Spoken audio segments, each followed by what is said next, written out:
জুমাবারের সুন্নাত সমূহ। এর আগে আমরা আলোচনা করছিলাম যে জুমাবারের কি কি মর্যাদা। অনেক মর্যাদা। জুমাবার কেউ যদি ইন্তেকাল করেন, জুমাবার দিনে হোক রাতে হোক, ইন্তেকাল করলেই তার কবর আযাব মাফ করবেন কে? মা মিন মুসলিমিন ইয়ামুতু ইয়াউমাল জুমআতি আও লাইলাতাল জুমআতি ইল্লা ওয়াকাহুল্লাহু ফিতনাতাল কবর। সুবহানাল্লাহ। যেই জুমাবার রাত এবং দিনে ইন্তেকাল করবেন তার কবর আযাব মাফ, কবর আযাব মাফ। কত বরকতপূর্ণ দিন। তো এই দিনের সুন্নতগুলোর গুরুত্ব আছে নাকি নাই? আছে। নবীজি প্রায় 14টি সুন্নত পালন করতেন।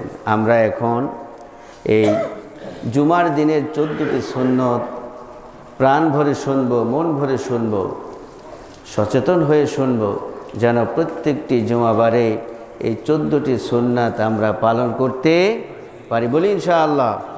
1 নম্বর হলো জুমাবার রাত বেশি বেশি নফল ইবাদত করা। জুমাবার রাতে কখন বলেন? জুমাবার রাত হলো বৃহস্পতিবার দিন চলে গেলে সূর্য ডুবলে কি শুরু হয়? জুমাবার রাত শুরু হয়। এই রাত থেকেই নফল ইবাদত শুরু করতে হবে। বলি আলহামদুলিল্লাহ। এই জুমাবার রাতটি ঈদের দিন রাত থেকে উত্তম। সুবহানাল্লাহ বলেন। ভাইরা আমার, 2 নম্বর হলো মিসওয়াক করা। কি করা বলেন? মিসওয়াক করতে হবে।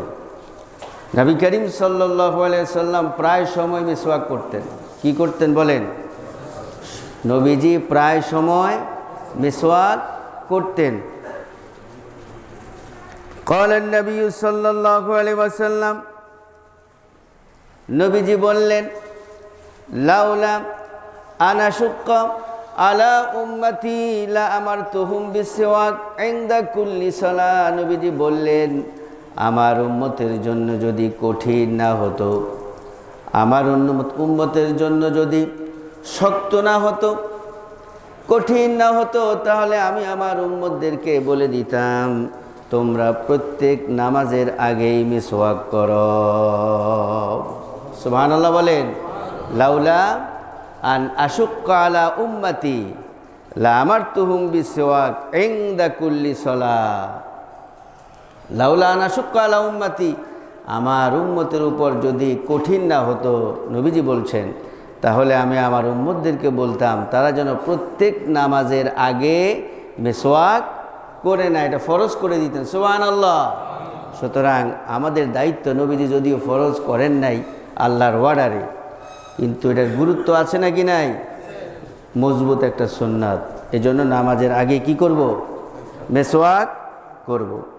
আম্মা জান আয়েশা রাদিয়াল্লাহু তাআলা আনহাকে প্রশ্ন করা হলো, সালতুল আয়েশাতা রাদিয়াল্লাহু তাআলা আনহা বিআইয়ি শাইইন কানা ইয়াবদাউ রাসূলুল্লাহ সাল্লাল্লাহু আলাইহি ওয়াসাল্লাম ইযা দাখালা বাইতাহু ক্বালাত বিসওয়াক। হযরত আবু হুরায়রা রাদিয়াল্লাহু তাআলা আনহু থেকে বর্ণিত, তিনি বলেন, আম্মা জান আয়েশা রাদিয়াল্লাহু তাআলা আনহাকে প্রশ্ন করলাম, বিআইয়ি শাইইন কানা ইয়াবদাউ রাসূলুল্লাহ সাল্লাল্লাহু আলাইহি ওয়াসাল্লাম ইযা দাখালা বাইতাহু ক্বালাত বিসওয়াক।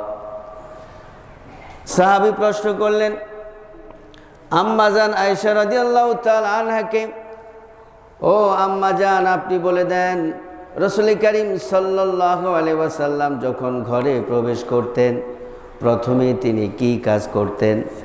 আম্মা জান আয়েশা রাদিয়াল্লাহু তাআলা আনহা জবাব দিলেন, বিসওয়াক।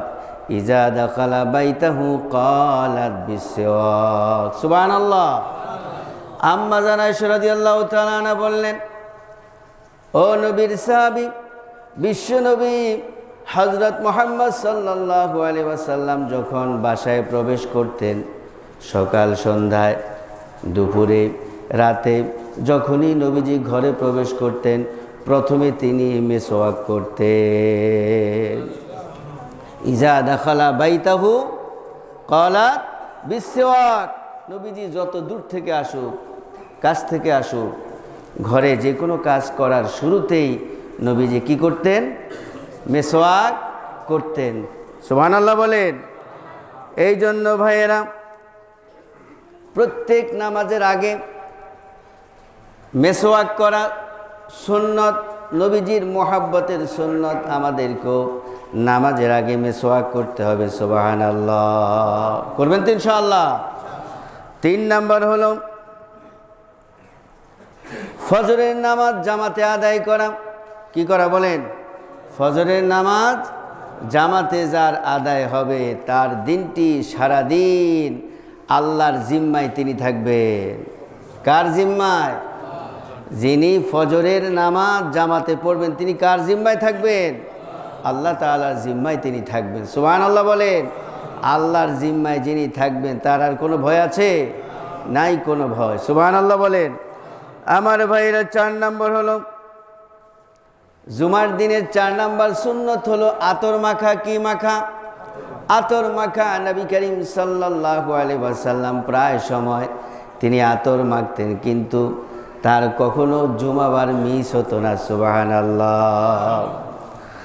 আনাস ইবনে মালিক রাদিয়াল্লাহু তাআলা আনহু قال كان لرسول الله صلى الله عليه وسلم سكة।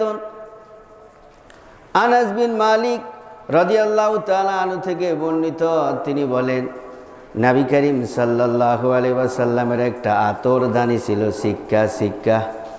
সিক্কাতুন। নোয়াখালীর দিকে সিক্কা বলে, আমরা ছোটোকালে দেখেছি এরকম রশি দিয়ে ঝোলানো। তো ওইটার মধ্যে আগে তো ফ্রিজ ছিল না, ইলশা মাছ বিভিন্ন রকম মাছ গরম করে পাতিলের মধ্যে ওই সিক্কার মধ্যে ঝুলাই রাখতো। যারা নোয়াখালী আছেন তারা ভালো করে চিনবেন। তো সিক্কা মানে হলো এরকম রাখার জিনিস, রাখার পাত্র। তো নবী করিম সাল্লাল্লাহু আলাইহি সাল্লামের আতর রাখার পাত্র ছিল। সুবহানাল্লাহ। নবীজির আতরদানি ছিল সিক্কাতুন ইয়াতাতায়্যাবু মিনহা। নবী করিম সাল্লাল্লাহু আলাইহি ওয়াসাল্লাম সব সময় সেই সিক্কা, সেই আতরদানি থেকে তিনি আতর মাখতেন। সুবহানাল্লাহ। এমনকি হাদিস শরীফের মধ্যে আসছে, শামাইলে তিরমিজির মধ্যে আসছে, নবী করিম সাল্লাল্লাহু আলাইহি সাল্লাম মাঝখানে সীতা কেটে আতরদানি থেকে তিনি আতর নিয়ে এখানে ঢেলে দিতেন। তার কানগুলো, কান মোবারক বেয়ে বেয়ে আতরগুলো পড়তো। সুবহানাল্লাহ। এখন এগুলো বললো এটা পাগল বলে না, কি বলে না? না, এগুলো সুন্নত। তবে আবার অতিরিক্ত কিছু গোসল নাই, কিছু নাই, ওটা আবার সমস্যা, ঠিক কিনা? কিন্তু যারা গোসল উজু ঠিকভাবে করে আতরদানি থেকে মাঝখানে, মাথার মাঝখানে আতর ঢেলে দিবে, এরা নবীর সঠিক সুন্নত পালন করলো, ঠিক কিনা? আমার ভাইয়েরা, নবী করিম সাল্লাল্লাহু আলাইহি ওয়াসাল্লাম তিনি বললেন, ও আমার উম্মতেরা, ও আমার সাহাবীরা, ও আমার সাহাবীরা, ও আমার উম্মতেরা, আমার কাছে 3টি জিনিস প্রিয়। কয়টি? 3টি জিনিস প্রিয়। নবীজি বললেন আমার কাছে 3টি জিনিস প্রিয়। 1 নাম্বার হলো নামাজ। 1 নাম্বার কি? 1 নাম্বার হলো নামাজ। 2 নাম্বার হলো সুগন্ধি। সুবহানাল্লাহ। এই আতর নবীর কাছে 2য় নাম্বার প্রিয় জিনিস। 3য় নাম্বার হলো স্ত্রী। সুবহানাল্লাহ বলেন।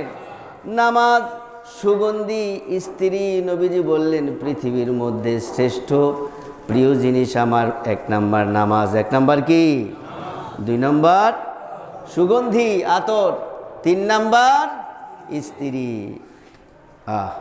এখন আমাদের কাছে নামাজ না থাকলেও অনেকের কাছে সেন্ট প্রিয়। সেন্ট, ফোসফাস আছে না? ফোঁস করে, দিলেই ফোঁস করে। কিন্তু এই ফোঁস কেমনে করে এটা আমাদের খবর রাখতে হবে। আমি যতটুকু জানি, ভুল হতেও পারে, শুকরের কি চর্বি দিলে নাকি ফোঁস করে, এটা কিন্তু জায়েজ নাই। এটা কি? এটা জায়েজ হবে না। আতর দিতে হবে। নবী করিম সাল্লাল্লাহু আলাইহি সাল্লাম যে আতর দিতেন, তবে মাঝে মধ্যে দেখি আতর দিলে অনেকে আতকে উঠে, মনে যেন বিষ মাখছে। নাউজুবিল্লাহ বলেন। এটা নবীর সুন্নাত, মহব্বত করতে হবে। আর স্ত্রী, কিন্তু আমাদের দেশে স্ত্রী তো হলো দাস দাসীর মতো, তাকে কোনো মর্যাদাই দিতে জানে না, তাই না? কেউ মর্যাদা দিলে তাকে অনেকে আবার সমালোচনা করে, করে না কি করে না? না, এটা নবীর সুন্নাত, নবীর আসল সুন্নাত, স্ত্রীকে মহব্বত করা, ভালোবাসা, তাকে কাজে কর্মে এগিয়ে দেয়া। এই সুন্নত পালন না করলে সুন্নত আদায় হবে না। যারা স্ত্রীকে ভালোবাসে না, বুঝতে হবে এদের চরিত্র নষ্ট, ঠিক কিনা? এদের চরিত্র নাম্বার ছাড়া, ঠিক কিনা? কিন্তু যাদের চরিত্র নাম্বার 1, এরা মনে করবে পৃথিবীর শ্রেষ্ঠ সম্পদ হলো আমার স্ত্রী, ঠিক কিনা? নবীজিও বলেছেন, এবং ইমরাতুস সালেহা, এই পৃথিবীর মধ্যে যত সম্পদ আছে সব সম্পদের মধ্যে শ্রেষ্ঠ সম্পদ হলো নেককার মহিলা, নেককার স্ত্রী। সুবহানাল্লাহ বলেন। আমার ভাইয়েরা, আনাস ইবনে মালিক রাদিয়াল্লাহু তাআলা আনহু قال ان النبي صلى الله عليه وسلم كان لا يرد الطيبا। আনাস বিন মালিক, যিনি নবী করিম সাল্লাল্লাহু আলাইহি সাল্লামের খাদেম ছিলেন 10 বছর। কয় বছর? নাম কি? আনাস বিন মালিক। আনাস বিন মালিক রাদিয়াল্লাহু তাআলা আনহু, তিনি নবীজির খাদেম ছিলেন 10 বছর। আর এই আনাস বিন মালিক বলেন, নবী করিম সাল্লাল্লাহু আলাইহি সাল্লামের বাচ্চা অবস্থায় খেদমত করেছি, নবীজি কখনো আমাকে একটা ধমক দেন নাই, চোখ গরম করেন নাই। সুবহানাল্লাহ। সে আনাস বিন মালিক বলেন, নবী করিম সাল্লাল্লাহু আলাইহি ওয়াসাল্লাম কানা লা ইয়ারুদ্দু তিবা, নবীজি কখনো আতরকে নিষেধ করতেন না। সুবহানাল্লাহ বলবেন না? লা ইয়ারুদ্দু তিবা, আতরকে তিনি নিষেধ করতেন, যে আতর দিতেন তিনি খুশি হয়ে এগিয়ে দিতেন। কিন্তু মাঝে মধ্যে দেখি অনেকে দিতে চাইলে অনেকে কি দিলেন এটা, নাউজুবিল্লাহ বলেন, ঠিক নয়। আতর নবীজি নিষেধ করেন নাই, আমি আপনিও নিষেধ করতে পারবো না। বলি ইনশাআল্লাহ। আল্লাহ তৌফিক দিলে সব সম্ভব, ঠিক কিনা? অনেকে বলে আমি গন্ধ সহ্য করতে পারি না, কিন্তু আল্লাহ তাআলার কাছে চাইলে আল্লাহ তাআলা ঠিক করতে পারে নাকি পারে না? ডাক্তার না পারলেও আল্লাহ পারে নাকি পারে না? পারে। সুবহানাল্লাহ বলেন। আমার ভাইয়েরা, তারপরে হলো নবীর উপর দুরূদ শরীফ পাঠ করা। জুমাবারে বেশি বেশি নবীজির উপর দুরূদ শরীফ পাঠ করা। কি করা বলেন? বেশি বেশি দুরূদ শরীফ পাঠ করা। কারণ দুরূদ শরীফ পড়লে সওয়াব আছে নাকি নাই? আছে। আনাস ইবনে মালিক রাদিয়াল্লাহু তাআলা আনহু قال قال رسول الله صلى الله عليه وسلم। আনাস বিন মালিক রাদিয়াল্লাহু তাআলা আনহু থেকে বর্ণিত, তিনি বলেন, নবী করিম সাল্লাল্লাহু আলাইহি ওয়াসাল্লাম বলেছেন, মান সাল্লা আলাইয়া ওয়াহিদাতান সাল্লাল্লাহু আলাইহি আশারা সালাওয়াত ওয়া হুত্তাত আশরা খতিয়াত ওয়া রুফিআত লাহু আশরা দারাজাত। নবীজি বললেন, যেই ব্যক্তি আমার উপর একবার দুরূদ শরীফ পাঠ করে, আল্লাহ রাব্বুল আলামিন খুশি হয়ে তার উপর 10টি রহমত নাজিল করেন। শুধু তাই নয়, ওয়াহুত্তাত আনহু আশরা খতিয়াত, আল্লাহ রাব্বুল আলামিন খুশি হয়ে তার জীবনের 10টি গুনাহ কেটে দেন। শুধু তাই নয়, ওয়ারুফিআত লাহু আশরা দারাজাত, এবং আল্লাহ তাআলা খুশি হয়ে তার 10টি মর্যাদা বাড়িয়ে দেন। ওয়ারুফিআত লাহু আশরা দারাজাত, দুরূদ শরীফের এত মর্যাদা, 10টা গুনাহ মাফ, 10টা মর্যাদা বাড়িয়ে দেন, 10টা রহমত করেন। সুবহানাল্লাহ। এমনকি দুরূদ শরীফ ছাড়া কোনো দোয়া আল্লাহ তাআলার কাছে যায় না। قال النبي صلى الله عليه وسلم إن الدعاء موقوف بين السماء والأرض لا يسعد منها شيء حتى تصلي على نبيك। নবীজি বললেন, ইন্নাদ দুআ মাওকুফ, প্রত্যেকটি দোয়া, পৃথিবীর মুসলমান মানুষেরা যখন দোয়া করে, এই প্রত্যেকটি দোয়া মাওকুফুন বাইনাস সামাই ওয়াল আরদ, প্রত্যেকটি দোয়া আকাশ এবং জমিনের মাঝখানে ঝুলতে থাকে। লা ইয়াসাদু মিনহা শাইউন, একটা দোয়াও আল্লাহর কাছে যায় না। হাত্তা তুসাল্লি আলা নাবিক, নবীজি বললেন তোমার নবীর উপর যতক্ষণ পর্যন্ত তুমি দুরূদ না পড়বা অতক্ষণ তোমার একটা দোয়াও আল্লাহর কাছে পৌঁছে না। তাহলে দুরূদ শরীফ ছাড়া কোনো প্রোগ্রাম কবুল হবে? যত বড় প্রোগ্রাম হোক, কোটি কোটি টাকা নষ্ট করা হোক, দুরূদ শরীফ না পড়লে ওই প্রোগ্রাম কবুল হবে না, ওই মুনাজাত কবুল হবে, ওই দোয়া কবুল হবে না। সুতরাং যে কোনো মুসলমানের প্রত্যেকটি প্রোগ্রামে আল্লাহর নাম নিয়ে দুরূদ শরীফ পাঠ করতে হবে নাকি হবে না? হবে ভাইয়েরা আমার। নবী করিম সাল্লাল্লাহু আলাইহি ওয়াসাল্লাম বলেন, আল বাখিলুল্লাযী মান যুকিরতু ইনদাহু ফালাম ইউসাল্লি আলাইহি, নবীজি বললেন দুনিয়ার মধ্যে সেই হলো আসল বখিল, আসল কৃপণ, যার সামনে আমি নবীর নাম নেওয়া হলো অথচ সে দুরূদ শরীফ পাঠ করলো না। নাউযুবিল্লাহ। আল বাখিলুল্লাযী মান যুকিরতু ইনদাহু ফালাম ইউসাল্লি আলাইহি, নবীজি বললেন সেই হলো প্রকৃত কৃপণ, বখিল, যার সামনে আমার নাম নেওয়া হলো কিন্তু সে সাল্লাল্লাহু আলাইহি ওয়াসাল্লাম বলে নাই। এই জন্য ভাইরা খেয়াল রাখতে হবে, যখনই মুহাম্মদ সাথে সাথে কি পড়তে হবে? সবাই বলেন, আরো জোরে বলেন, সাল্লাল্লাহু আলাইহি ওয়াসাল্লাম। যিনি পড়তে পারলেন না, নবীজি বলছেন এই হলো বখিল, কৃপণ। এই বখলত থেকে, কৃপণতা থেকে নবীজি আল্লাহর কাছে মুনাজাত করেছেন। সুবহানাল্লাহ। আমার ভাইয়েরা, দুরূদ শরীফ অথবা সালাম যেইখানে পড়া হোক, যেই জায়গায় পড়া হোক, শুধুমাত্র নট অনলি বাংলাদেশ, বিশ্বের যেই কোনো জায়গা থেকে আপনি দুরূদ শরীফ পাঠ করলে, সালাম করলে নবীজির কাছে পৌঁছায়া দেন কে? আল্লাহ তাআলা পৌঁছান ফেরেশতার মাধ্যমে। সুবহানাল্লাহ। ইন্না লিল্লাহি মালাইকাতু সাইয়াহিনা ফিল আরদ ইউবাল্লিগুনি মিন উম্মতি আসসালাম, নবীজি বললেন ও আমার সাহাবীরা, এই দুনিয়ার মধ্যে, সারা দুনিয়ায় আল্লাহ তাআলার অগণিত রহমতের ফেরেশতা আছে। আল্লাহু আকবার। অগণিত রহমতের ফেরেশতা আছে। আল্লাহ রাব্বুল আলামিন তাদেরকে সাইয়াহিনা ফিল আরদ, তারা জমিনে ভ্রমণ করে। কার অর্ডার? আল্লাহ তাআলার অর্ডারে তারা জমিনে ভ্রমণ করে।